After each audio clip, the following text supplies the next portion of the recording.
오늘 말씀 나누겠습니다. 사사기 2번째. 여호와께서 함께 하심으로 철병거를 쫓아내지 못하더라. 사사기 1장 11절에서 36절까지 말씀 우리 함께 봉독하겠습니다. 거기서 나아가서 드빌의 거민들을 쳤으니 드빌의 본 이름은 기럇세벨이라. 갈렙이 말하기를 기럇세벨을 쳐서 그것을 취하는 자에게는 내 딸 악사를 아내로 주리라 하였더니 갈렙의 아우요 그나스의 아들인 온니엘이 그것을 취한 고로 갈렙이 그 딸 악사를 그에게 아내로 주었더라. 악사가 출가할 때에 그에게 청하여 자기 아비에게 밭을 구하자 하고 나귀에서 내림에 갈렙이 묻되 내가 무엇을 원하느냐. 가로되 내게 복을 주소서. 아버지께서 나를 남방으로 보내시니 샘물도 내게 주소서 하매 갈렙이 윗샘과 아랫샘을 그에게 주었더라. 모세의 장인은 겐 사람이라. 그 자손이 유다 자손과 함께 종려나무 성읍에서 올라가서 아랏 남방의 유다 흙무지에 이르러 그 백성 중에 거하니라. 유다가 그 형제 시므온과 함께 가서 스밧에 거한 가나안 사람을 쳐서 그곳을 진멸하였으므로 그 성읍 이름을 호르마라 하니라.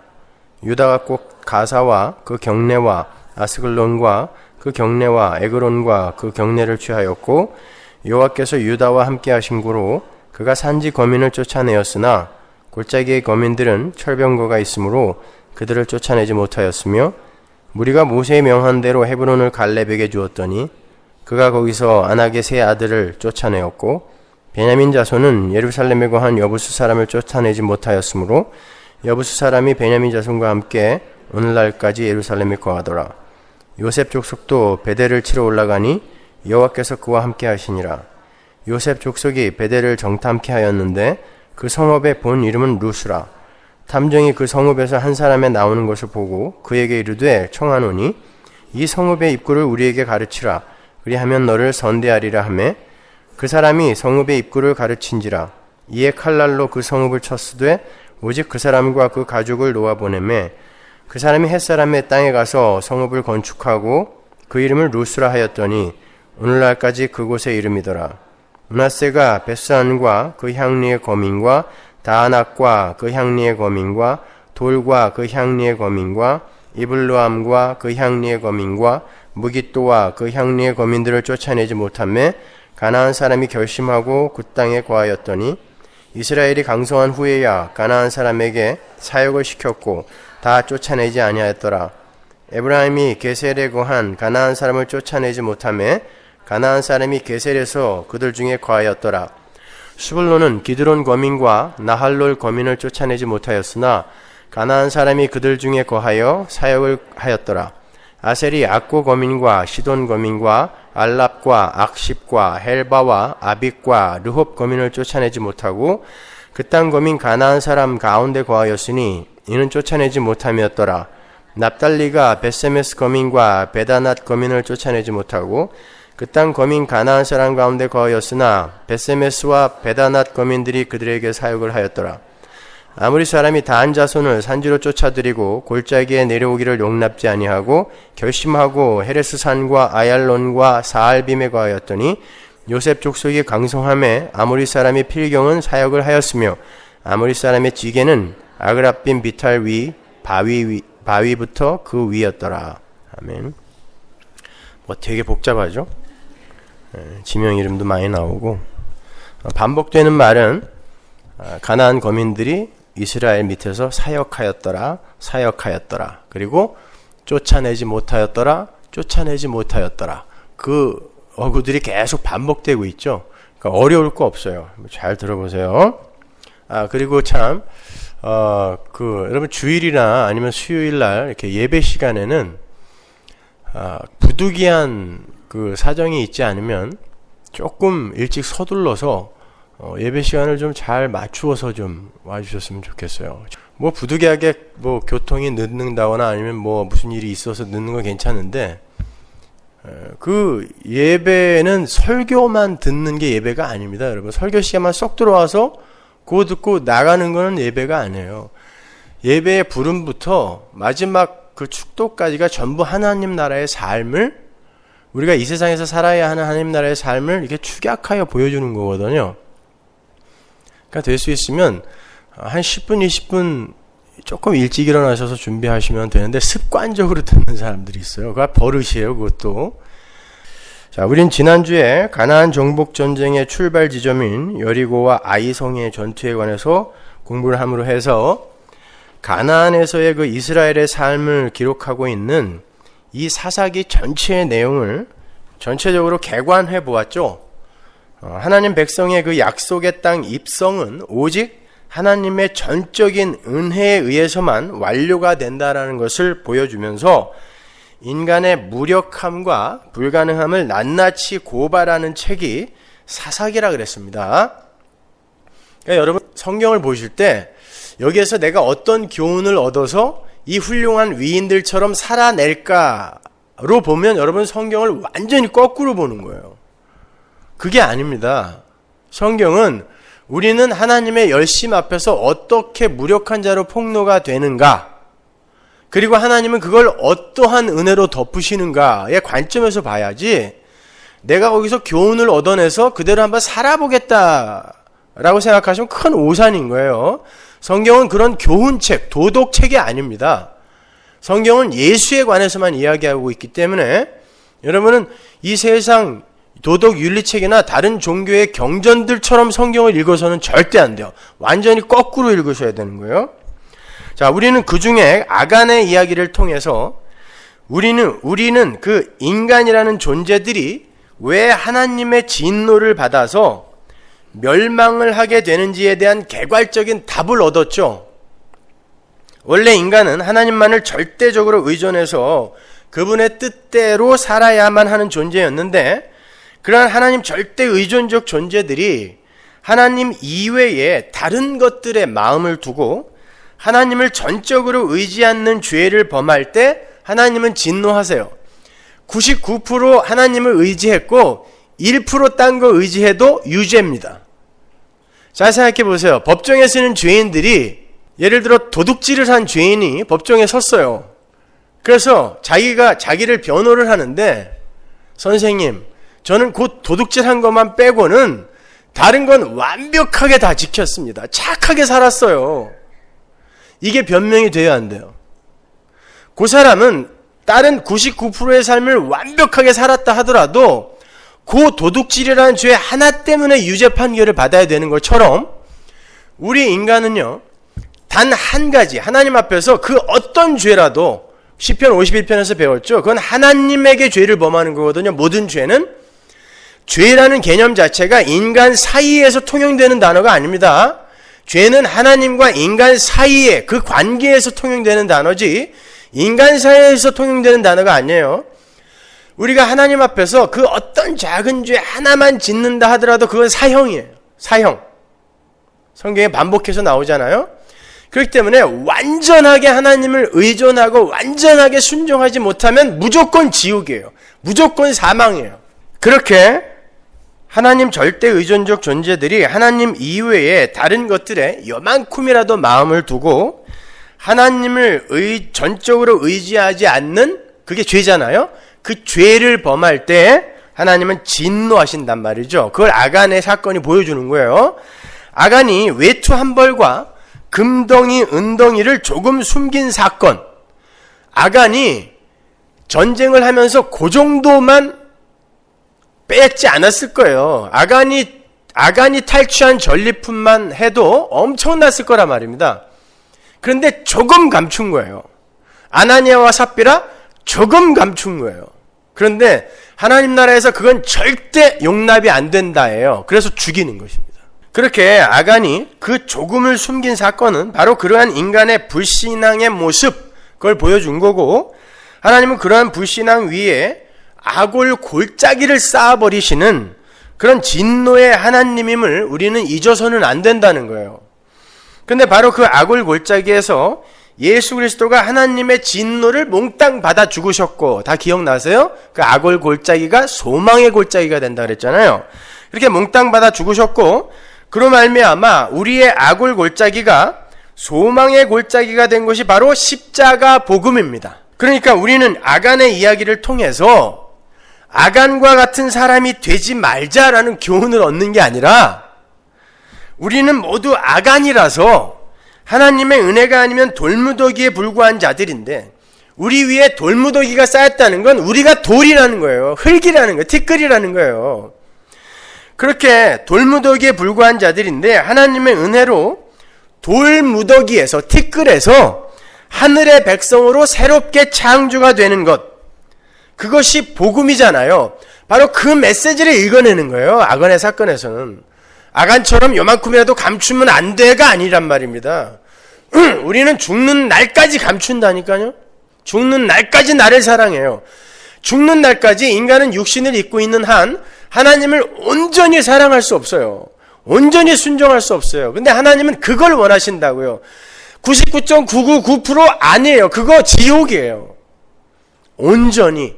하나님은 온전한 걸 원하기 때문에 우리는 죽는 날까지 사형수로 사는 거예요. 오늘 본문을 보시면 똑같은 일이 반복하여 나타나고 있음을 알 수 있어요.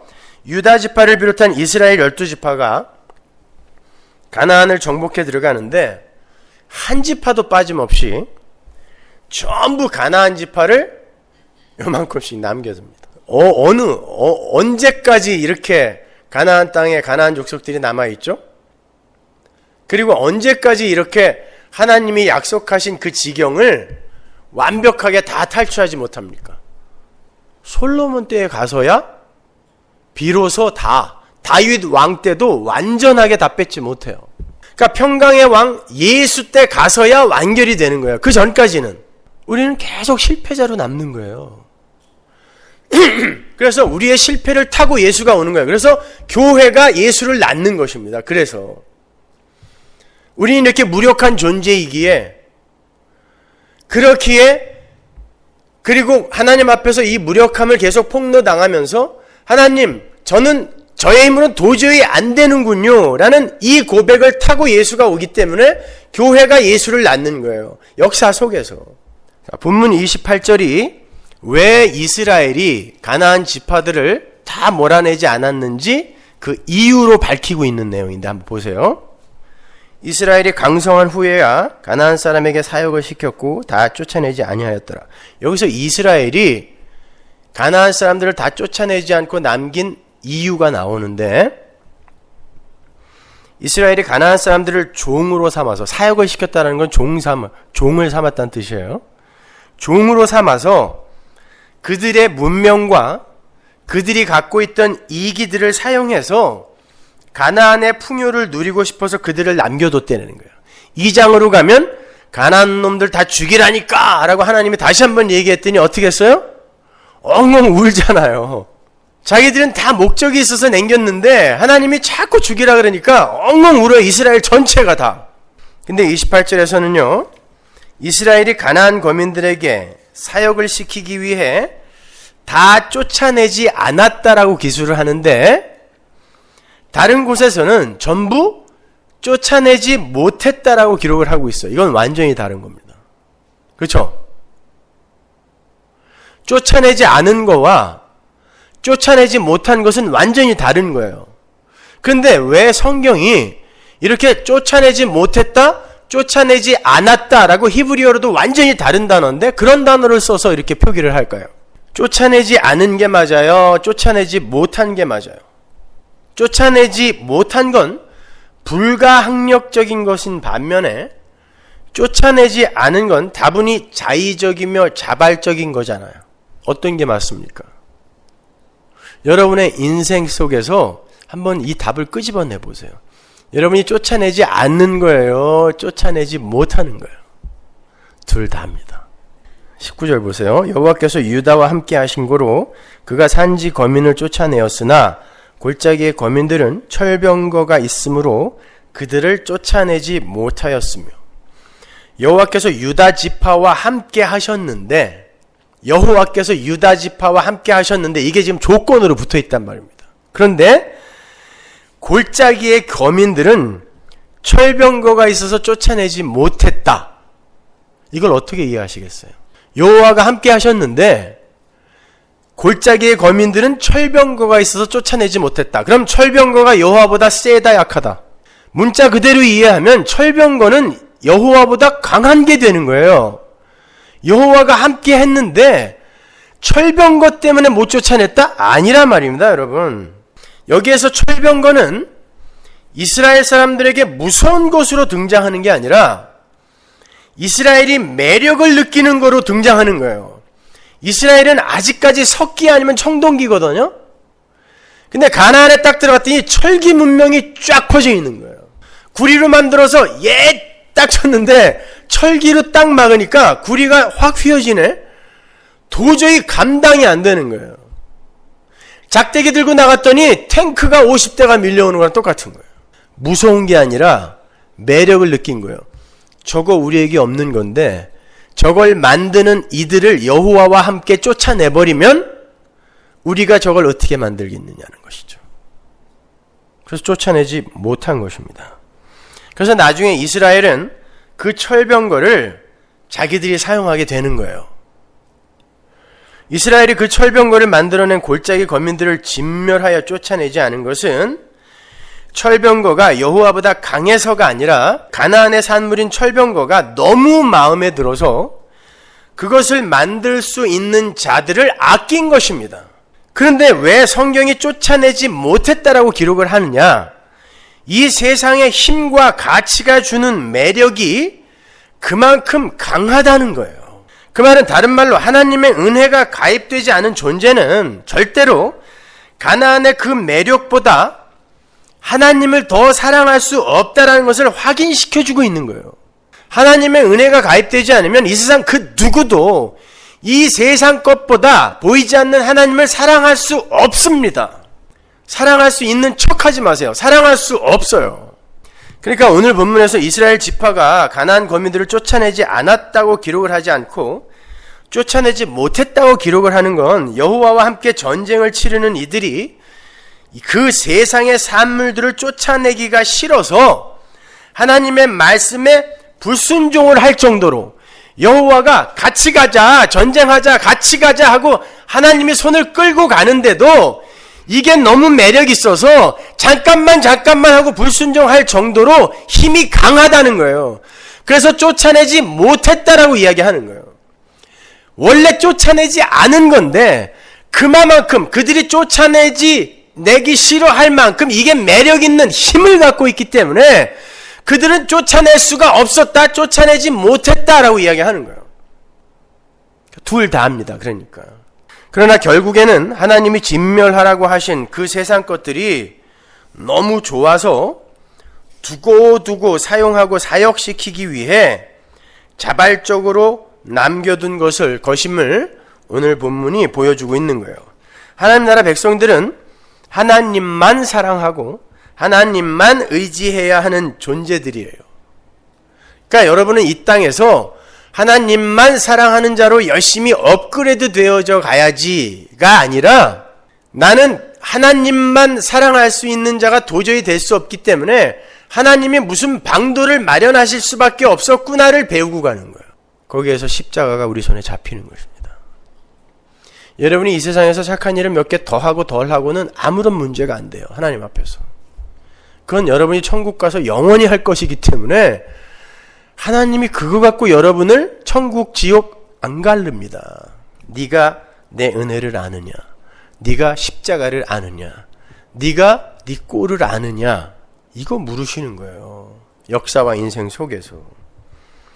하나님은 당신의 백성들에게 가나안 정복 전쟁을 통해서 바로 그걸 가르치고 싶으셨던 거예요. 단순히 이스라엘 백성의 도움을 얻어서 가나안 거민을 쫓아내는 게 최종 목적이 아니었어요. 여러분의 도움을 받아 여러분의 열심과 의지를 격동시켜서 여러분의 도움을 받아 마귀의 세력을 쫓아내는 게 인생, 신앙생활 아니란 말입니다. 만약에 그런 게 목적이었다면 당시에 아주 좋은 옥토, 텅텅 비어있는 아주 좋은 옥토가 세계의 반 이상이었습니다.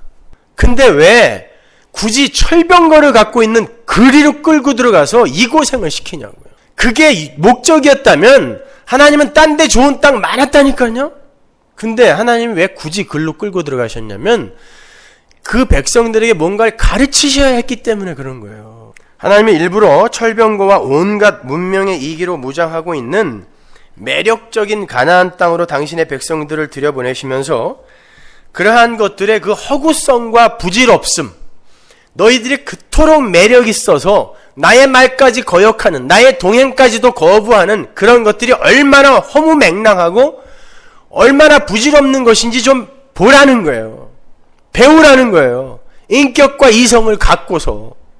그리고 하나님의 절대성과 하나님 절대 의존의 그 삶의 필연성을 가르치는 거죠. 거기에서. 왜 우리는 하나님 절대 의존적으로 살아야 되는가? 왜 철병거 같은 거 의지하면 안 되는가? 그걸 가르쳐 주시는 거예요. 여러분이 갖고 있는 매력적인 철병거들이 뭡니까? 돈, 자식, 명예 여러 가지 있잖아요. 하나님은 반드시 여러분의 인생 속에서 그게 부질없고 덧없는 것인지를 반드시 가르쳐 주세요. 여러분한테. 많이 가진 상태에서 혹은 홀랑 뺏은 상태에서 무조건 다 털어가지 않으세요. 여러 가지 방법을 통하여 그것들의 부질없음 반드시 가르치신단 말입니다. 그게 우리의 신앙 생활인 거예요. 그러니까 하나님은 당신의 백성들에게 저주받은 그 함의 땅은 어디예요? 애굽에서 살게 하셨다가 광야 거쳐서 가나안 땅으로 들여보내시면서 애굽의 허무맹랑함, 가나안의 부질없음 다 가르치시는 거예요. 함은 가나안의 아비잖아요. 둘 다 저주받았잖아요. 노아의 홍수 마지막에서. 이 저주받은 것들이 만들어 놓은 문명이라는 게, 세상의 힘이라는 게 얼마나 부질없는 것인지를 앞뒤 샌드위치로 붙여서 가르치시는 거예요. 그게 여러분의 인생입니다. 이 세상이 바로 함의 나라 애굽인 것이고 이 세상이 바로 가나안인 거예요. 그러니까 아버지는 애굽에서 나와라, 바벨론에서 나와라, 가나안 쫓아내라, 나와서 쫓아내라, 구별되라는 거예요. 그게 거룩이잖아요. 그들과 구별되어지는 것, 거룩. 자, 그렇게 함과 가나안의 후예들이 세운 두 땅, 애굽과 가나안을 철저하게 경험하게 하심으로 해서 그들이 어떻게 하나님 앞에서 지리멸렬하게 되는지를 경험하게 해주심으로 하나님의 은혜를 입은 셈의 후예들, 즉 하나님의 백성들은 왜 그 저주받은 세상 나라의 원리를 따라 살면 안 되는지를 교훈하시기 위해 가나안 정복 전쟁을 허락하신 거예요. 그러면 그걸 배우려면 이스라엘이 가나안 정복 전쟁 동안에 어떤 모습을 들켜야 돼요? 가나안이 너무 좋아야 돼요. 그러니까 뭐 괜히 예수님처럼 난 이 땅이 별로 안 좋아요, 돈도 별로 안 좋고 자식도 별로 안 좋아요, 그런 소리 좀 하지 마세요. 사사기 전체가 이들이 얼마나 가나안을 못 놓았는지를 반복하여 폭로한다니까요. 나는 돈도 안 좋고 자식도 안 좋아요? 예, 그걸 자랑하는 그 마음을 챙기는 거예요. 또 그 사람은요. 그건 더 나쁜 거예요. 차라리 순진하게 돈 좋아요 그러세요. 자, 그렇게 그런 세상 나라의 원리를 따라 살면 안 되는 것, 그것을 교훈하시기 위해서 가나안 정복 전쟁을 우리에게 허락하셨는데, 이 세상의 매력은 너무나 치명적으로 강해서 인간의 힘으로는 이겨낼 수가 없다라는 것을 낱낱이 폭로하시고 거기에다가 예수의 십자가를 딱 들이대시는 거예요. 이제는 왜 십자가로밖에 너희가 구원을 못 받는지 알겠니? 예, 이게 십자가, 예수, 하나님의 영광이 드러나는 인생인 거예요, 이게. 근데 내가 다 해버리면 바리새인 되는 거예요. 왜 십자가가 필요해? 나 하고 있는데 너는 사라져라. 예수를 죽여버리는 것입니다. 십자가 거부하는 거예요. 우리는 그런 바리새인의 전철을 쫓으면 안 되는 거예요. 셈의 후예들이 저주받은 함과 가나안의 후예들과 조금도 다름이 없음이 가나안에서 그대로 밝혀져요. 오히려 더 악독합니다. 어떤 면에 있어서는. 이놈들은 가나안도 좋아하고 하나님과 천국까지 챙기려고 그래요. 아주 도둑놈들이에요, 이거. 더 나빠요. 세상 사람들과 똑같이 세상도 좋아하고 거기에다가 천국과 하나님까지 챙기려고 그래요. 그게 바리새인입니다. 오늘날 개혁교회예요, 그게. 그런데 그들에게 십자가가 덮쳐와요. 이게 바로 이 땅에서 약속의 땅 정복 전쟁을 치르며 살게 되는 성도의 인생이에요. 그러니까 성도는 이 세상에서 세상 사람들과 특별히 다른 대단한 삶을 살아내는 것을 목적으로 하여 사는 사람들이 아니라 똑같이 불가능한 존재임에도 불구하고 하나님의 은혜가 가입할 때 은혜가 가입하지 않은 삶과 가입한 삶이 어떻게 다른지를 보여주는 거예요. 근데 은혜가 가입한 삶은 철장으로 두들겨 맞는 삶이 되는 거예요. 이거 보여주는 거라니까요. 아주 심플해요. 그래서 이걸 고난이라고 하는 거예요. 왜 이걸 이해하지 못하는지 모르겠어요. 오늘 교회가 세상을 너무 좋아해서 그렇다니까요. 너무 좋아해서. 쉬운 말로 하나님의 능력과 영광을 드러내는 삶을 사는 게 성도지, 자신의 뛰어남과 별다름을 보이면서 나를 증명하는 게 성도의 삶 아니란 말입니다. 나를 증명하는 거 아니에요. 하나님이 드러나야 돼요, 내 삶 속에서. 따라서 우리는 이러한 가나안 정복 전쟁의 면면을 들여다보면서 하나님께서 우리의 마음속에서 하나님 이외의 것들을 다 쫓아내시고 우리의 사랑을 독차지하기 위해서 당신께서 준비하신 그 십자가의 위대함을 배워야 되는 거고, 그러한 하나님의 열심 앞에 조금씩 항복해 들어가게 되는 거예요. 하나님의 열심에 의해, 내 열심에 의해서가 아니라. 그러한 연유에서 오늘 보면 1장 11절에부터 15절 사이에 여호수아에서 이미 나왔던 갈렙과 온니엘과 악사의 이야기가 끼어 들어가 있는 거예요. 이게 왜 여기서 반복돼야 돼요? 이건 여호수아가 죽기 전에 일어난 일이잖아요. 근데 분명 사사기는 여호수아가 죽은 이후부터 기록이 되고 있는데 이 이야기가 뜬금없이 여기에 왜 들어가 있냐고요. 여호수아 15장의 이야기가 왜 사사기 1장에 또 들어가 있냐고요. 똑같이 그것도. 한번 보세요. 거기서 나아가서 드빌의 거민들을 쳤으니 드빌의 본 이름은 기럇세벨이라. 갈렙이 말하기를 기럇세벨을 쳐서 그것을 취하는 자에게는 내 딸 악사를 아내로 주리라 하였더니 갈렙의 아우요 그나스의 아들인 온니엘이 그것을 취한 고로 갈렙이 그 딸 악사를 그에게 아내로 주었더라. 악사가 출가할 때 그에게 청하여 자기 아버에게 밭을 구하자 하고 나귀에서 내리매 갈렙이 묻되 네가 무엇을 원하느냐? 가로되 내게 복을 주소서. 아버지께서 나를 남방으로 보내시니 샘물도 내게 주소서 하매 갈렙이 윗샘과 아랫샘을 그에게 주었더라. 이 뜬금없이 이게 뭔 얘기란 말이에요.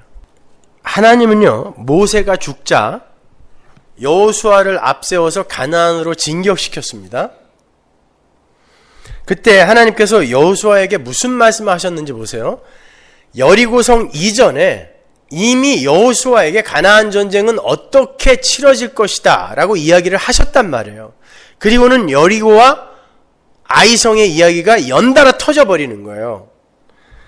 여호수아 1장 1절 보세요. 여호와의 종 모세가 죽은 후에 여호와께서 모세의 시종 눈의 아들 여호수아에게 일러 가라사대 내 종 모세가 죽었으니 이제 너는 이 모든 백성으로 더불어 일어나 이 요단을 건너 내가 그들 곧 이스라엘 자손에게 주는 땅으로 가라. 내가 모세에게 말한 바와 같이 무릇 너희 발바닥으로 밟는 곳을 내가 다 너희에게 주었노니 곧 광야와 이 레바논에서부터 큰 하수 유브라데에 이르는 해쪽 속의 온 땅과 또 해지는 편 대해까지 너희 지경이 되리라. 너의 평생에 너를 능히 당할 자 없으리니 내가 모세와 함께 있던 것 같이 너와 함께 있을 것임이라. 내가 너를 떠나지 아니하며 버리지 아니하리니 마음을 강하게 하라. 담대히 하라. 전쟁 누가 하겠다는 거예요? 하나님이 하겠다는 거예요. 그래서 여호수아가 가나안에 딱 들어가자마자 누가 있었어요? 여호와의 군대 장관이 칼 들고 서 있었단 말입니다. 내가 싸우는 거야. 괜찮아. 넌 내 뒤만 쫓아와.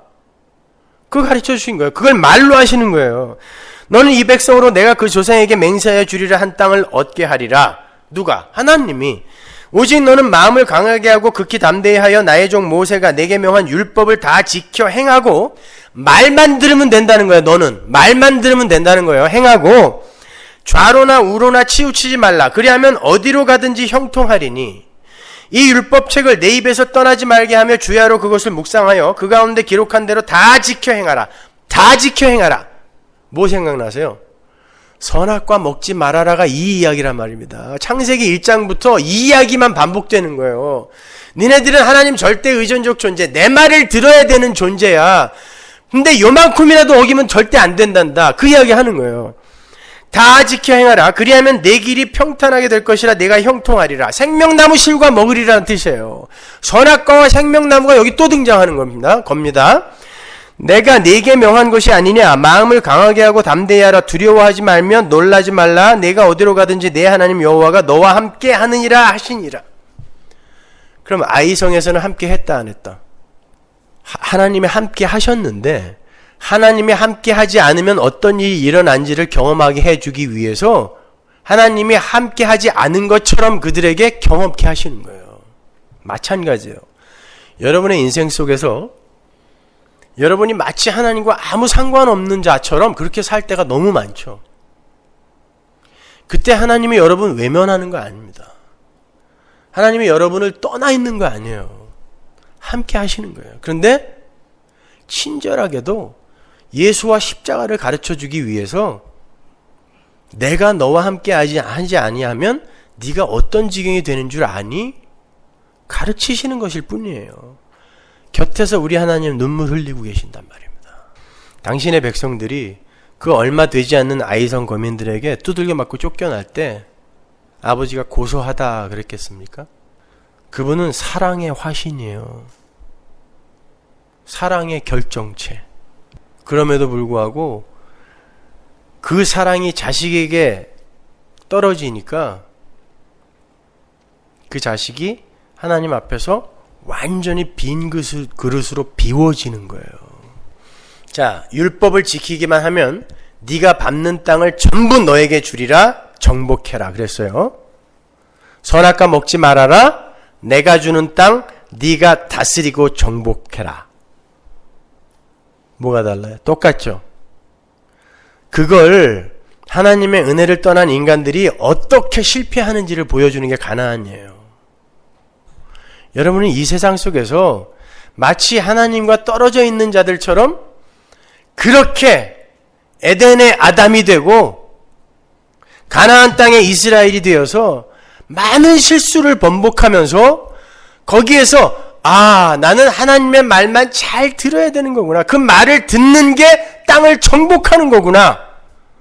그랬잖아요. 하나님이 내 말만 잘 들어. 그럼 내가 전쟁해 준다니까 그랬는데 내가 내 힘을 보태려고 하나님처럼 되겠다고 선악과 그거 하나 먹었는데 딴 거 다 먹어도 된다 그러고 그거 하나 먹지 말랬는데 그걸 먹는 바람에 그거 하나 어기는 바람에 이 모양이 된 거구나를 처절하게 경험하고 가면 되는 거예요.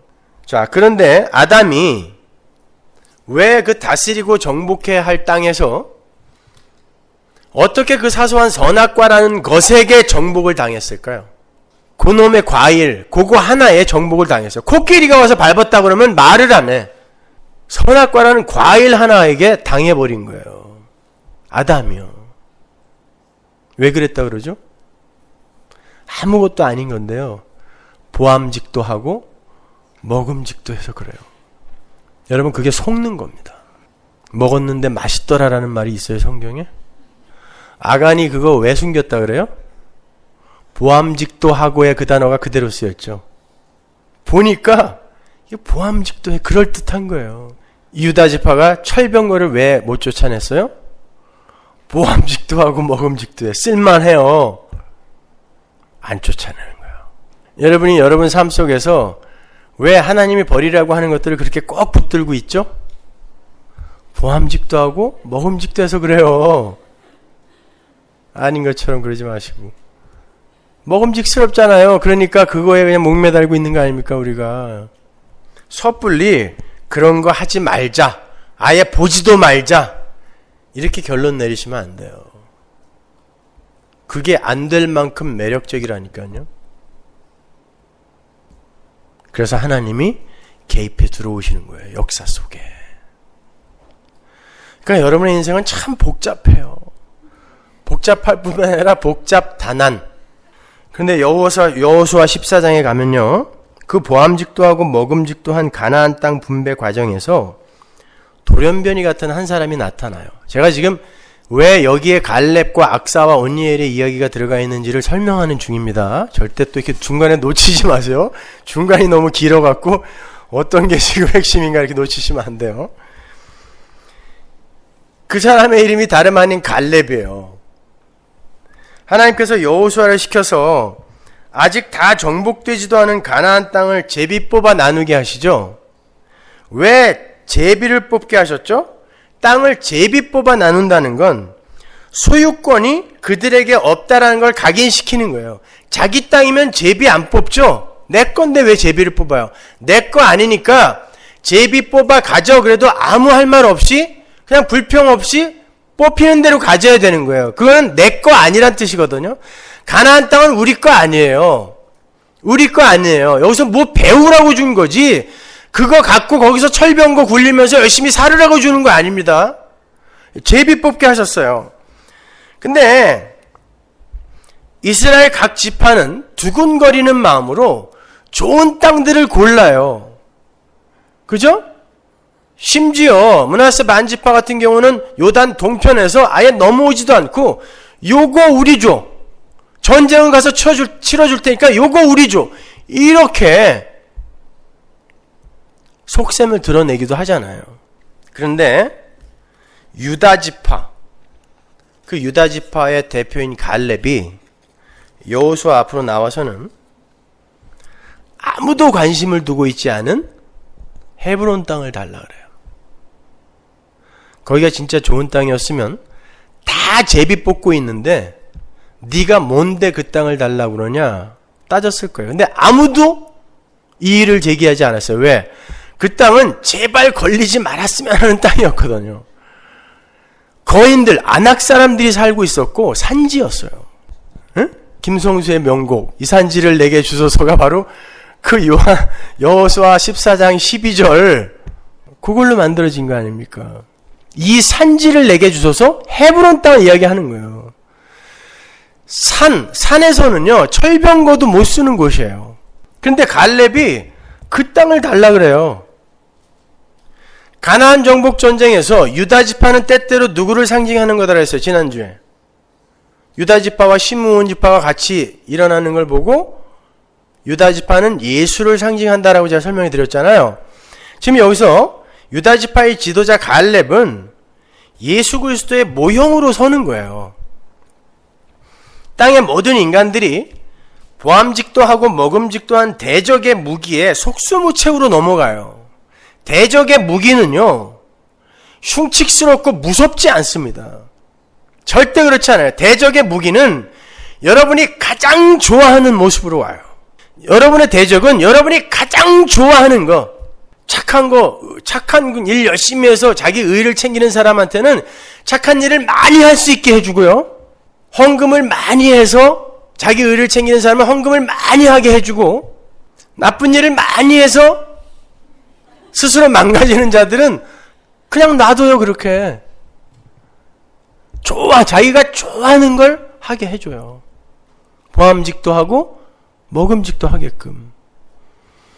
다른 지파들이 다 거기에 넘어가는데 한 사람이 나타나서 나는 눈에 보이는 좋은 건 관심 없으니까 하나님이 약속하신 그거 주세요 그랬어요. 당신들이 전부 다 나 몰라라 하고 있고 무관심한, 그러나 하나님이 나에게 주겠다고 약속한 그 땅, 내가 보기에도 거기는 아무도 갖고 싶어 할 것 같지 않으니까 내가 감히 얘기할게요. 그거 놔주세요라고 이야기했어요. 언약의 땅, 약속의 땅. 아버지의 말을 듣고 그 언약의 땅을 정복하겠다고 나서는 거예요. 아담과 정반대의 한 인물이 나타나는 것입니다. 지금 다스리고 정복해라, 선악과만 먹지 마, 그거 하나 먹은 인간과 보암직도 하고 먹음직한 것들이 수두룩하게 깔려 있는데 그걸 전부 거부하고 제일 보잘것없는, 그러나 하나님이 언약하여 나에게 주신 그걸 갖겠다고 나서는 한 인물이 나타나는 거예요. 그게 갈렙인 것입니다. 여호수아 14장 7절 보세요. 내 나이 40세에 여호와의 종 모세가 가데스 바네아에서 나를 보내어 이 땅을 정탐케 함으로 내 마음에 성실한 대로 그에게 보고하였고, 나와 함께 올라왔던 내 형제들은 백성의 간담을 높게 하였으나 나는 나의 하나님 여호와를 온전히 쫓았으므로 그날에 모세가 맹세하여 가로되 네가 나의 하나님 여호와를 온전히 쫓았은즉. 여기서 온전이란 단어가 얼마나 많이 나오는지 보세요. 갈렙이 무슨 신입니까? 그런데 여기에서 온전이란 말이 계속 반복되어 나와요. 온전히 쫓았은즉 내 발로 밟는 땅은 영영이 너와 네 자손의 기업이 되리라 하였나이다. 이제 보소서, 여호와께서 이 말씀을 모세에게 이르신 때로부터 이스라엘이 광야에 행한 이 45년 동안을 여호와께서 말씀하신 대로 나를 생존케 하셨나이다. 오늘날 내가 85세로 돼 모세가 나를 보내던 날과 같이 오늘날 오히려 강건하니 나의 힘이 그때나 이제나 일반이라 싸움이나 출입에 감당할 수 있사온즉 그날에 여호와께서 말씀하신 이 산지를 내게 주소서. 당신도 그날에 들으셨거니와 그곳에는 아낙 사람이 있고 그 성읍들은 크고 견고할지라도 여호와께서 혹시 나와 함께 하시면 내가 필경 여호와의 말씀하신 대로 그들을 쫓아내리이다. 이게 창세기의 아담의 모습과 완전히 반대되는 모습인 거예요. 여호수아가 여분네 아들 갈렙을 위하여 축복하고 헤브론을 그에게 주어 기업을 삼게 하매. 갈렙은 하나님께서 언약으로 주신 그 땅만 바라보고 있어요. 보암직도 하고 먹음직도 한 다른 땅들이 많았음에도 불구하고 그의 눈에는 하나님이 언약으로 주신 헤브론 땅밖에 보이지 않았던 거예요. 그런데 그 땅에는 아낙 사람들, 즉 가나안 거민 중에서도 가장 장대한 거인족이 사는 땅이었어요. 거기다가 그 땅은 쓸모도 없는 산지였단 말입니다. 게다가 갈렙은 그때 이미 85의 할아버지였어요. 이런 걸 설상가상이라고 하는, 가장 처참한 지경, 처참한 형국, 열악한 형국으로 갈렙이 내려가는 거예요. 그럼에도 불구하고 그 85의 노구가 그 12절의 위대한 고백을 하는 거예요. 12절 한번 다시 볼게요. 그날에 여호와께서 말씀하신 이 산지를 내게 주소서. 아무도 바라보지 않는 이 산지를 내게 주소서. 당신도 그날에 들으셨거니와 그곳에는 아낙 사람이 있고 그 성읍들은 크고 견고하고, 보세요, 어느 것 하나 쉬운 게 없어요. 그러나 여호와께서 혹시 나와 함께 하시면 내가 필경 여호와의 말씀하신 대로 그들을 쫓아내리이다. 안 계실지도 모르는데 혹시 함께 계시면이라는 뜻이 아니에요. 여호와께서 나와 함께 하신다고 말씀하셨으므로 나는 반드시 여호와와 함께 그 땅을 내 밥으로 먹을 것이다 라고 이야기합니다. 자, 이 그림을 보시면 어떤 그림이 퍼뜩 떠오르세요? 여호수아 14장 12절만 보면 85의 노구가, 다른 사람들이 보면 완전 할아버지죠. 모세가 인생이 길어야 70이고 강건해야 80이라 그랬는데 모세는 이미 죽은 뒤잖아요. 근데 그 뒤에 85의 할아버지란 말입니다. 강건해도 80이면 가야 되는데 85이나 됐어요. 이건 불가능한 상태를 이야기하는 거예요. 그런데 그 할아버지가 여호와가 나와 함께 하시면 내가 그 거인을 쫓아낼 것이다 라고 이야기했어요. 누가 생각나세요? 다윗, 거인이라는 골리앗이라는 거인이 앞에 서 있는데 사울도 아무도 그를 물리칠 수가 없었어요. 그런데 다윗이라는 꼬맹이가 사울의 갑옷을 딱 입혀놨더니 커서 이게 갑옷만 도래되어 있는 것 같아. 그래서 벗겼어요. 그 상태에서 물맷돌 5개 갖고 거인에게 가는 거예요. 그리고서 뭐라 그랬어요? 너는 칼과 단창으로 내게 오지만 나는 네가 조롱하는 여호와의 이름으로 네가 간다. 넌 죽었다 이제. 바로 그 다윗의 이야기가 갈렙의 이야기에서 모형으로 한번 보여주는 거예요. 그러면 그 다윗의 이야기는 누구의 이야기였어요? 이 세상 권세 잡은 그 누구도 물리칠 수 없는 그 거인을 연약한 순의 모습으로 이 땅에 오셔서 물리쳐버린 예수의 모형이잖아요. 그러니까 갈렙은 지금 예수님의 모형으로 여기에 서고 있는 거예요.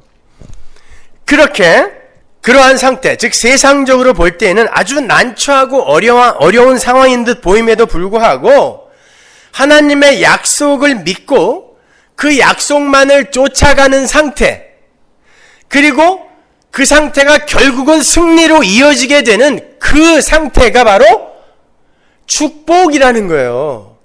그래서 우리가 조금 아까 읽었던 여호수아 14장에서 13절이 여호수아가 갈렙을 축복했다라고 하는데, 그 이야기는 그래 갈렙아, 그 땅 네가 그렇게 달라니까 줄게. 근데 내가 보기에는 그 땅을 점령하는 게 녹록치가 않을 것 같은데 내가 안수기도 해줄게. 힘줄 테니까 가서 열심히 싸워라. 이 이야기 한 거 아니에요.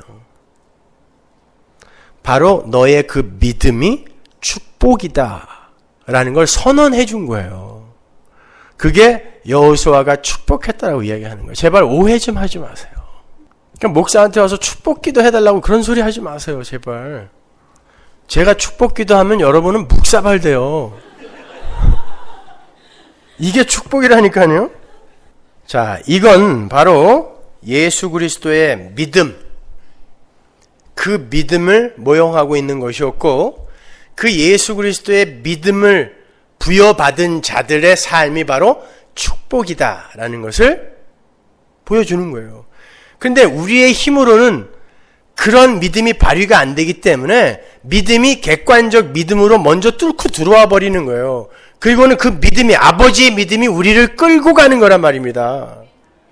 그리고는 이 가나안 땅에서 우리가 살고 있는 이 역사와 인생 속에서 우리에게 왜 예수가 필요한지를 가르쳐 주는 거예요. 자, 하나님은 갈렙이 예수 그리스도의 모형이라는 걸 민수기와 신명기에서 이렇게 밝히세요. 민수기 14장 22절 보세요.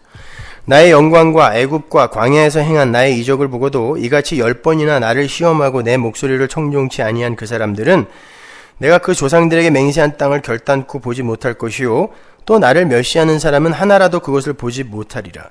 오직 내 종 갈렙은 그 마음이 그들과 달라서 나를 온전히 쫓았은즉 그의 갔던 땅으로 내가 그를 인도하여 드리리니 그 자손이 그 땅을 차지하리라. 여기서 오직이라는 단어에 동그라미 치셔야 돼요. 오직.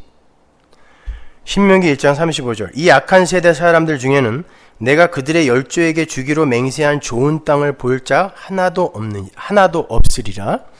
오직 여분네 아들 갈렙은 또 나오죠. 오직 여호와를 순종하였은즉 그는 그것을 볼 것이요 그가 밟은 땅을 내가 그와 그의 자손에게 주리라. 가나안 땅을 갈렙과 그의 자손만 들어갔어요? 아니잖아요. 다 들어갔어요. 다 들어가서 다 싸우고 있고 다 제비 뽑아서 나누어 가졌단 말입니다. 그런데 어떻게 하나님이 오직 갈렙만 들어갈 거고 오직 갈렙의 자손만 그 땅을 차지할 거라 그래요? 갈렙이 누굴 모형하고 있는 거예요? 예수로 말미암는 교회를 상징하고 있는 거예요. 갈렙의 자손은. 그렇게 갈렙의 가나안 정복 전쟁은 하나님만을 신뢰하고 그분께만 목숨 걸고 순종한 예수 그리스도의 전쟁을 모형하고 있었던 거예요. 그러니까 여러분, 갈렙을 본받아서 이제는 하나님의 약속을 의심하지 않고 정말 하나님의 말씀만 의지하여 이 산지를 내게 주소서 하고 세상을 향해 나가겠다, 그런 소리 하지 마세요. 여러분은 갈렙을 본받을 수 있는 존재가 아니라 여러분이 갈렙처럼 살 수 없기에 갈렙으로 모형되는 예수님이 오셔서 여러분을 끌고 들어가시는 거예요. 그게 갈렙의 전쟁이란 말입니다. 그러한 갈렙의 전쟁에 갈렙의 믿음으로 동참을 한 사람이 온니엘인 거예요. 온니엘은 갈렙의 조카예요. 원어를 분석해보면 갈렙의 막내 동생의 아들이 온니엘이에요. 온니엘이라는 이름의 뜻은 여호와는 나의 힘이다라는 뜻이에요. 여호와만 나의 힘이다. 내 힘이 나의 힘이 아니라 여호와가 나의 힘이다. 그러니까 85세 갈렙이 그 나이에도 불구하고 헤브론으로 갈 수 있었던 건 여호와가 나의 힘이지 내 85 먹은 이 노구가 나의 힘이 아니기 때문에 나는 갈 수 있었던 거란 말입니다. 그 갈렙의 믿음 전체를 온니엘이라는 이름이 담고 있는 거예요. 갈렙의 전쟁, 다윗의 전쟁, 예수의 전쟁에 걸맞는 이름, 바로 그게 온니엘이에요. 여호와는 나의 힘, 여호와만 나의 힘. 그 온니엘이 갈렙의 전쟁, 즉 예수의 전쟁에 투입이 되는 거예요. 사사기 3장으로 가면 그 온니엘이 예수 그리스도를 모형으로 하는, 상징으로 하는 첫 번째 사사가 되는 장면이 나오는데, 그건 그때 가서 제가 자세하게 설명을 해드릴게요. 이렇게 온니엘 그 자체가 예수의 전쟁에 참여한 작은 예수를 또 상징하는 거란 말입니다. 온니엘이. 또 온니엘은 그 무적의 아낙 사람들을 완전히 다 몰아내고요. 갈렙이 내건 그 상품, 갈렙의 딸 악사를 차지해요. 신랑이 쫓아내야 할 대적을 완전히 몰아내고 신부를 상으로 얻는 거예요. 그리고는 그 신부에게, 그거는 이제 그 히브리 사람들의 문화적 관습 속에서는 빅물이라고 하는데, 상이 주어져요. 복이라는 게 주어집니다. 여러분 머릿속으로 잘 그려보셔야 돼요. 어린 양의 혼인잔치에서 신랑이신 어린 양이 아주 연약한 모습으로 이 땅에 오셔갖고 여린 모습으로, 모양으로 대적을 다 쫓아낸 다음에 교회라는 어린 양의 신부를 건져서 어린 양의 혼인잔치에 세우는 거예요. 근데 이건 영적으로 요한계시록에서 이제 완성이 되는 건데, 이미 여러분은 예수 그리스도의 십자가 은혜로 예수의 신부가 된 교회예요. 근데 이 지상의 교회는 역사를 통과해서 가야 되거든요. 이게 지금 사사기에서 이스라엘이 통과하는 가나안이란 말입니다. 약속의 땅인데 대적이 함께 있는 땅이에요. 그리고 이 여기에 숨어있는 그 약속의 땅은 어떤 특징이 있단 말입니다. 그걸 여러분이 사사기에서 배우셔야 되는 거예요. 그렇게 온니엘의 신부가 된 악사가 아버지에게 밭을 구해요. 근데 갈렙이 이제 그 온니엘하고 악사에게 땅을 주고 남쪽에 사막을 줘요. 가지라는 건 말라는 거예요. 그거. 그 쩍쩍 갈라지는 죽음의 땅을 줘요. 그리고 내려가라 그래요. 네게브 사막이거든요. 가는 길에 갈렙이 악사에게 물어요. 더 필요한 거 없니? 그때 악사가 뭘 구하냐면, 아버지 저에게 복을 주세요 그래. 거기에 바라크라는 단어가 나와요. 복을 주세요. 그러고서는 이제 신랑과 결혼한 신부가 이 가나안 땅, 척박한 역사 속에 던져지는 거예요. 그때 이 신부에게 필요한 게 무엇인가를 가르치는 거거든요. 그 악사가 뭘 구해요? 샘을 주세요. 물을 주세요. 그 옆에 좋은 딴 땅 주세요가 아니라 샘을 주세요. 내가 살 수 있는 유일한 생수, 샘을 주세요라고 이야기하는 거예요. 성도는 이 땅에서 그걸 구해야 되는 존재예요. 아니, 하나님이 그걸 줄 거예요. 근데 성도가 끊임없이 다른 걸 구하는 거예요. 근데 결국은 하나님은 입을 벌려서 그 생수를 부어버리는 거죠. 그게 요한복음인 것입니다. 내가 물이다. 나를 마셔라 그러잖아요. 그 샘이 여기에 등장하는 거예요. 오늘 사사기가 왜 이 갈렙과 악사의 이야기를 굳이 이곳에 삽입했는지 아시겠어요? 사사기 전체가 이 내용이다를 보여주는 거예요. 너희들은 이렇게 샘물을 구해야 하는 자들인데 너희들이 엉뚱한 거 구하다가 어떤 일을 겪게 될 것인가. 그리고 그럼에도 불구하고 하나님은 너희들에게 샘물을 어떻게 은혜로 선물로 주실 것인가를 배우라는 거예요. 그게 갈렙과 온니엘과 악사의 이야기가 거기에 들어간 이유입니다. 1912년에요. 대서양에서 침몰한 타이타닉호에, 그게 닉네임이 바다 위의 궁전이라고 그러죠. 그러니까 세계의 대부호들이 엄청난 보석과 돈을 가지고 그 배를 탔다 그러죠. 여러분 유람선 타보신 분 계시죠? 저는 한강 유람선밖에 못 타봤는데 그것도 우리 집사람이랑 둘이, 야 정말 볼 거 없더구만요.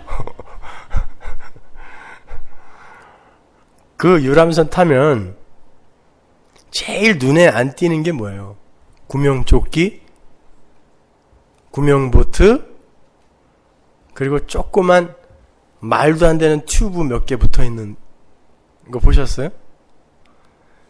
평상시 때 아무도 그거 안 쳐다봐요. 여러분, 그 배가 난파될 때 가장 필요한 게 뭐예요? 바로 그겁니다. 성도는, 하나님의 백성은 이 땅에서 바로 그걸 구해야 되는 사람들이에요. 그게 셈입니다. 윗셈, 아랫셈. 그런데 이 땅이 영원할 것 같은, 이 타이타닉호가, 이 바다 위의 궁전이 영원할 것 같은 사람들은 그 구명조끼, 구명보트 눈여겨보질 않아요. 타이타닉호에서 정말 역사상 유례가 없는 대단한 도박이 일어났다고, 도박판이 벌어졌었다 그러고요. 정말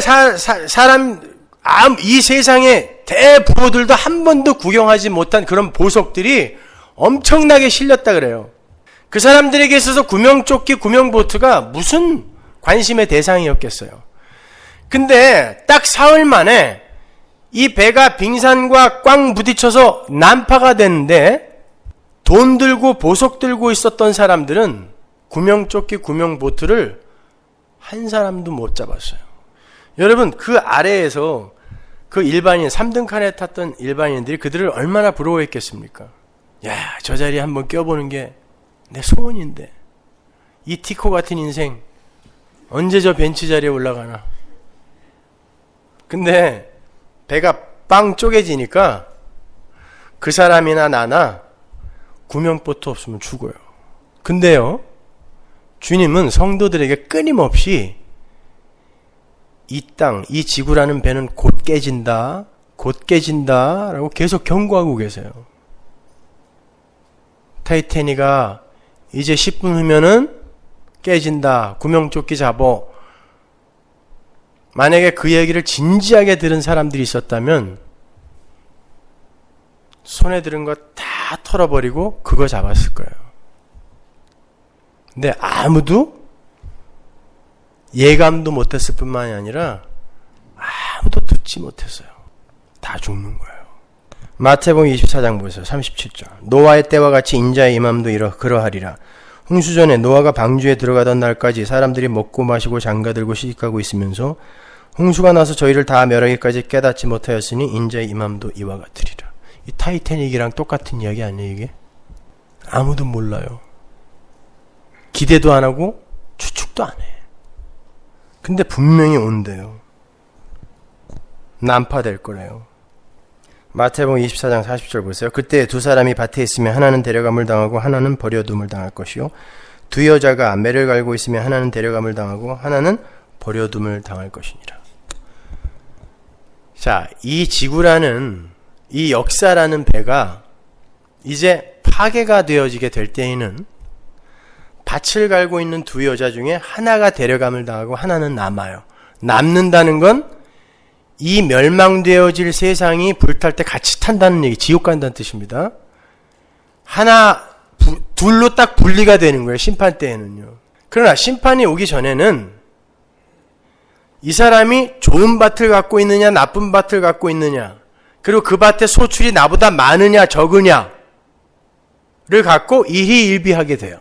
그런데 이 배가 난파가 되기 시작하면요, 얘가 데려감을 당하면 얘가 아무리 좋은 밭을 갖고 있고 아무리 많은 소출을 갖고 있다고 할지라도 이걸로 어디서도 자랑할 수가 없어요. 그리고 하나님에 의해 반짝 들린 사람은 절대 이게 부러워지지 않아요. 둘이 같이 맷돌 갈고 있는데 저놈은 콩 갈고 있네, 나는 수수 갈고 있는데, 그 맷돌에서 무엇이 갈리고 있는지가 굉장히 관심사예요, 배가 난파되기 전에는. 근데 난파가 되면 누가 남고 누가 떠났느냐가 중요한 거예요. 그러면 성도는 이 세상에서 뭘 구해야 되냐고요? 예수를 구해야 되는데, 십자가를 붙들어야 되는데, 이 왼수들이 교회 안에서도 십자가를 안 잡는 거예요. 그러니까 그의 인생에 하나님이 뚫고 들어와서 뭘 가르치셔야 되겠어요? 니들 예수 안 잡으면 큰일 난다를 가르치는 거예요. 그러니까 여러분이 지금 붙들고 있는 것들이 그렇게 막 흔들려 버리는 거예요. 계속 그냥 놔두면은 그냥 죽을 때까지 돌리고 있다가 이거 왜 나만 남았어? 이렇게 되는 거예요. 그럴까봐 그거 돌리는 게 뭐 그렇게 대수니, 거기에 수수 들어있는 거, 콩 들어있는 게 뭐 이렇게 대수야. 그거 돌리는 게 대수가 아니라 그게 아무런 가치가 없다라는 것을 알라고 내가 준 거야. 근데 왜 그거 갖고 싸우고 있어 니들끼리. 이거 우리가 가르쳐 주는 거예요. 그러니까 망했다는 소리 하지 마세요. 어? 망한 거 아니에요 그거. 하나님이 깊이 사랑으로 개입하시는 거예요. 내가 이렇게 될 줄 몰랐죠? 예, 몰랐잖아요. 근데 하나님이 하시니까 하시잖아요. 그럼 거기서 야, 그 누구도 예상하지 못한 이 천하의 아무개가 하나님의 간섭으로 이렇게까지 떨어지는구나. 그래, 세상 것은 다 이렇게 들풀의 꽃처럼 쉽게 왔다 쉽게 가는 거구나. 이제 난파될 배에서 내가 진짜 붙들어야 할 거 붙들어야 되겠다라고 한 발 가시면 돼요. 우리는 가만 놔두면 절대 그거 안 잡아요. 그래서 개입하시는 거예요. 그게 가나안이에요. 그래서 하나님이 이스라엘의 무력함과 연약함을 계속 폭로시키고 그 다음에 사사 보내서 예수를 모형하는 사사 보내서 사사 잡어. 그리고 평안한 거 허락하시다가 또 타락해? 또 다시 사사 보내요. 예수 잡어. 또 타락해. 저 같으면 3-4번 하면 확 죽여버릴 텐데 이게 20장까지 계속 반복돼요. 그 일이 계속 반복이 돼. 지겨워 죽겠어 아주 사사기 보다 보면. 그게 나예요. 나. 그러니까 하나님이 개입 안 하시면 어떻게 되는 거예요? 우리 죽어요 여러분. 자, 오늘 본문을 히브리 원어로 보면은 이스라엘이 점령하지 못하고 남겨둔 곳의 지명이 참 재밌어요. 33절 보세요. 납달리가 벳세메스 거민과 베다낫 거민을 쫓아내지 못하고 그 땅 거민 가나안 사람 가운데 거하였으나 벳세메스와 베다낫 거민들이 그들에게 사역을 하였더라. 벳세메스는 태양의 집이에요. 베다낫은 아낫 여신의 집입니다. 그리고 35절에 그 헤레스산이라는 것은 태양의 산이에요. 그러니까 이스라엘의 가나안 정복 실패는 단순히 그 땅을 점령하는 데 실패한 것이 아니라 우상을 타파하는 그 성전, 하나님의 거룩한 전쟁에 실패했다라는 것을 보여주기 위해 이스라엘이 점령하지 못한 땅의 이름을 이렇게 거명을 하는 거예요. 전부 우상의 이름이에요. 인간은 절대 하나님을 스스로 사랑할 수가 없는 거예요. 우상을 사랑해요. 나를 사랑한단 말입니다. 그래서 그 사랑 끊어내기 위해 하나님이 백마 타고 출격하시는 거예요. 그래서 하나님께서 우리의 삶을 경각시키는 바로 그 간섭, 그걸 고난이라고 하는 거예요. 고난. 잘 참으세요, 여러분. 잘 견디세요. 고린도서에서 우리 배웠죠? 누구나 다 겪는 고난이에요. 감당할 수 있는 시험이라는 게 원어로 보면 누구나 다 당하는 시험. 아닌데 나만 특히 더 어려운 시험 당하는 것 같은데 다 똑같은 생각하고 있어요. 여기 있는 사람 100% 다 내가 제일 힘든 시험 통과하고 있다고 생각해요. 전부 다. 그러니까 나만 힘들다고 생각하지 마세요. 성도는 누구나 다 겪는 거예요. 그러니까 성도의 고난은 자신이 얼마나 보잘것없고 연약한 존재인지를 폭로당하는 현장에서의 그 고통과 그 현장을 치고 들어오시는 하나님의 간섭, 이걸 둘 다 합쳐서 고난이라고 하는 거예요. 고난. 그런데 그 폭파의 현장, 내가 그렇게 폭파되는 현장에서 새 생명이 잉태되고 탄생하는 거예요. 그게 창세기 3장 15절에 그 여인의 후손을 낳는 거예요. 여러분, 엄마들이 아기를, 새 생명을 잉태하고 아기를 낳는 건 엄마의 몸이 폭파되는 거예요. 지난주에 봤지만 창세기 49장에 야곱의 유언에서 이스라엘의 왕의 역할을 하게 되어 있는 유다 지파가 자기를 폭파시켜 시므온에게 잉여를 선물해 주죠. 그게 예수의 삶이었고 성도의 삶이에요. 그게 하나님 나라의 삶의 원리예요, 여러분. 성도는 이 땅에서 자기를 자랑하고 증명하는 자로 서는 게 아니라 폭파당하는 거예요. 내가 폭파당하면서 하나님의 영광이 드러나는 게, 그게 바로 새 생명이 잉태되는 거예요. 출산되는 거예요. 그래서 성경이 우리를 신부라고 부르는 거예요. 신부는 반드시 애를 낳아야 돼요. 그게 요한계시록에 여자가 아이를 낳는 거죠. 근데 그 아이가 누구였어요? 예수였잖아요. 에? 철장을 갖고 만국을 다스리리라 그랬으니까 그 아기가. 그리고 그 여자는 교회잖아요. 그러니까 교회가 예수를 낳는다는 건 내 안에 예수 그리스도의 새 생명이 잉태가 되잖아요. 그 상태에서 여러분은 가나안으로 들어가게 되는데 그 새 생명에 의해 몸이 망가지기 시작하는 거예요. 살도 쪄, 배도 터, 넓적다리도 막 찢어지고, 나중에는 아물지도 않아 이게. 에? 가슴도 쳐져. 그런데 그 내가 그렇게 폭파된 현장에서 새 생명이 땅 나왔을 때에 그 기쁨이 얼마나 커요. 그렇게 여러분이 임신 10개월 동안에 겪는 그 폭파의 현장이 여러분의 인생이라니까요. 그때 임산부가 뭐 멋부리겠다고 여자들 배 꽉 누르는 거, 숨 안 쉬어주는 거 이런 거, 그런 거 하고 다니면 애 죽어요. 그때는 그런 거 안 하잖아요. 그리고 화장이나 뭐 이런 것도 별로 신경 안 쓰죠. 그래도 또 우리 교회는 너무 신경 안 쓰는 것 같아서 가끔 사람이 저렇게도 변하나 이렇게 그러잖아요. 별로 신경이 안 쓰여지죠. 아니 처녀 때 언제 그랬어요. 근데 내 안에 새 생명이 잉태되면 그렇게 된다니까요. 성도가 그 자리로 끌려가요. 창피한 것도 없어 이제. 옛날 같았으면 이렇게 망하고 병 걸리고 자식 새끼 속썩이고 그러면 쪽팔려서 집에서 숨어서 나오지도 않고 그랬는데 이제 교회 와서 막 나누어. 나 망했어. 우리 목사님이 괜찮다 그랬으니까 얘기하는 거야. 어떻게 그렇게 됐냐고요. 옛날 같았으면은 루즈로 싹 감췄을 거 아니에요. 나 안 망했어. 잘 돼. 무조건 잘 돼. 안 돼도 잘 돼. 나는 니들한테 망신 당하기 싫으니까. 이러고 살았잖아요, 우리는. 그까짓 거 이혼한 거 그거 하나 감추려고 남편 죽었다고 살아있는 사람을 사별했다고. 그럼 뭐가 부끄러워서. 다 이혼한 사람들이에요, 이 세상에 사는 사람들은. 뭐 그냥 같이 한 방에서 잔다고 뭐 결혼 관계인 줄 아세요?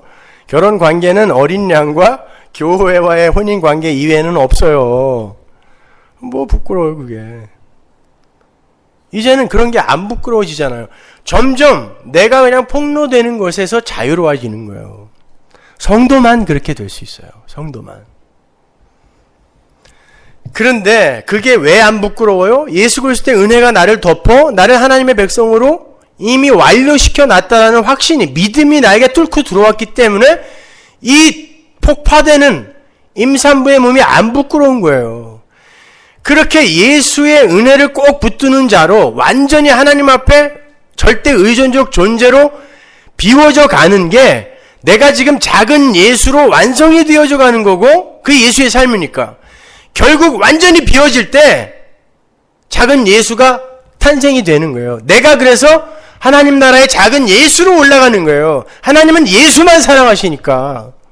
그 과정이 있는 거예요, 우리가요. 그래서 성경이 이렇게 이야기하는 거죠. 요한복음 16장 20절 보세요. 내가 진실로 진실로 너에게 이르노니 너희는 곡하고 애통하겠으나 세상은 기뻐하리라. 우리는 곡하고 애통하는데 세상은 기뻐하고요. 우리는 근심하는데 우리 근심이 도리어 세상에게 기쁨이 돼요. 여자가 해산하게 되면 그때가 이르렀으므로 근심하나 아이를 낳으면 세상에 사람 난 기쁨을 인하여 그 고통을 다시 기억지 아니하느니라. 이 자리로 가는 거예요, 우리가요. 이 해산의 자리. 그래서 사도 바울이 이렇게 이야기하는 거죠. 디모데전서 2장 15절. 그러나 여자들이 만일 정절로서 믿음과 사랑과 거룩함에 거하면 그 해산함으로 구원을 얻으리라. 해산함으로. 믿음 안에 거하면요. 여러분이 믿음 안에 거하면, 다른 말로 하나님의 믿음이 여러분을 끌고 가는 중이라면 여러분은 반드시 해산하게 될 거고, 그 해산을 함으로 말미암아 구원을 얻는 거예요. 근데 해산하기까지 어떻게 돼요? 배 트고 허벅지 찢어지고 그러는 거예요. 그게 여러분의 삶입니다. 저의 삶이고. 그러니까 너무 징징거리지 마세요. 다 그렇게 가는 거예요. 다. 여러분, 하나님께서 너희들 가나안 땅에 들어가면 단을 세우고 또 돌을 세워서 거기 율법 기록하고 단에서는 제사 지내라 그러죠. 근데 어느 산에다 세우라 그래요? 약속의 땅에 들어가면. 약속의 땅에는 두 산이 있어요. 에발산, 그리심산. 요한복음 4장에서 우리가 배운 그리심산은 축복의 산이죠. 에발산은 저주의 산이에요. 그래서 나중에 보면은 이스라엘 지파가 둘로 딱 갈려져서 에발산에 올라가고 그리심산에 올라가서 에발산에서는 이거 하면 저주를 받을지어다. 그리심산에서 아멘. 또 뭐 하면 저주를 받을지어다. 여기서 아멘. 저주를 받을지어다. 아멘. 저주를 받을지어다. 아멘. 이렇게 해요. 근데 한번 보세요. 이 세상 모든 인간 중에 여러분 저주의 산에 올라갈 인간이 어디 있어요? 스스로 올라가라 그러면 누가 거기로 올라갑니까? 다 축복의 산에 올라가고 싶죠. 그런데 그 저주의 산에 자기 발로 올라가신 분이 계세요. 에발산에. 누굽니까? 예수가 그 저주의 산 골고다에 올라가셨어요. 그런데 재밌는 건 축복의 산에 올라간 자들이 저주의 산에서 저주가 떨어질 때 아멘으로 받아야 된다라는 거예요. 축복 좋아하는 자들이요, 이 세상에서 저주의 산 에발산에서 떨어지는 저주의 현실을 아멘으로 받아 살게 돼요. 여러분, 왜 하나님의 단이, 하나님께 드려지는 제사의 단이 에발산에 올라가 있는지 아세요? 우리가 바로 그 저주의 산으로 올라가신 예수 그리스도와 동일한 삶을 살게 된다는 뜻이에요. 로마서 12장에서 배웠죠? 우리는 거룩한 산 제사, 제물이라는 단어거든요. 그게 제물로 하나님께 드려져야 돼요. 우리의 인생 동안에. 근데 그 제단이 어디에 있냐면 에발산에 있다니까요. 예수 그리스도의 그 에발산에 우리가 올라가서 그 자기 부인과 십자가의 삶을 그대로 살아요. 그런데 그 삶 속에서 그렇게 세상은 보잘것없다 그러고 실패자라고 손가락질하는 그 자리에서 하나님이 영광 챙겨가시는 거라니까요. 뭐 착하다, 옳다 인정도 못 받아요. 예수님이 누구한테 그런 인정 받았어요?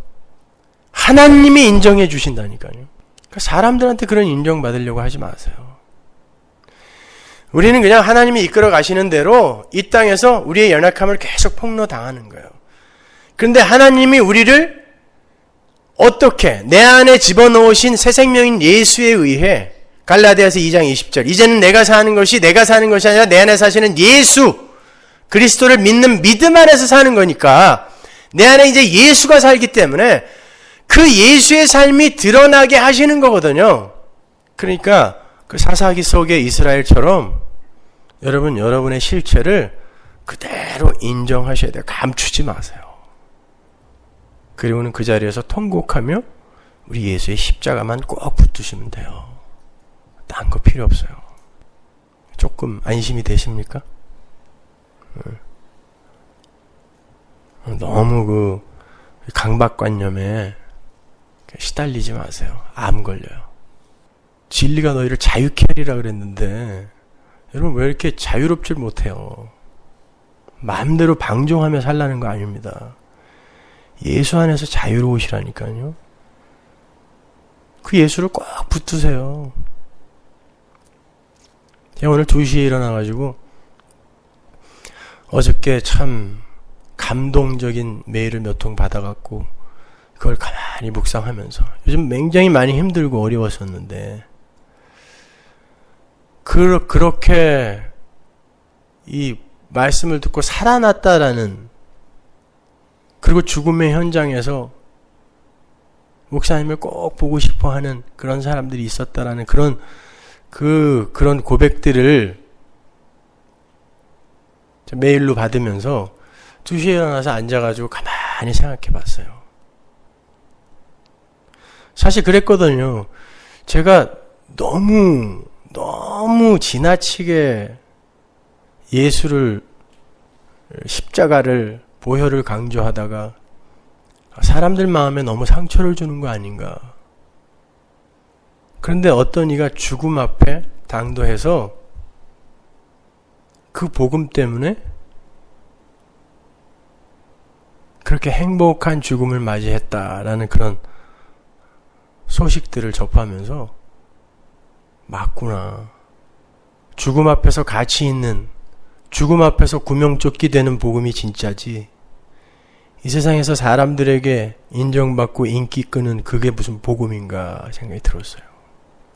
여러분, 조금 아파도 말씀은 나에게 떨어질 때 아파야 돼요.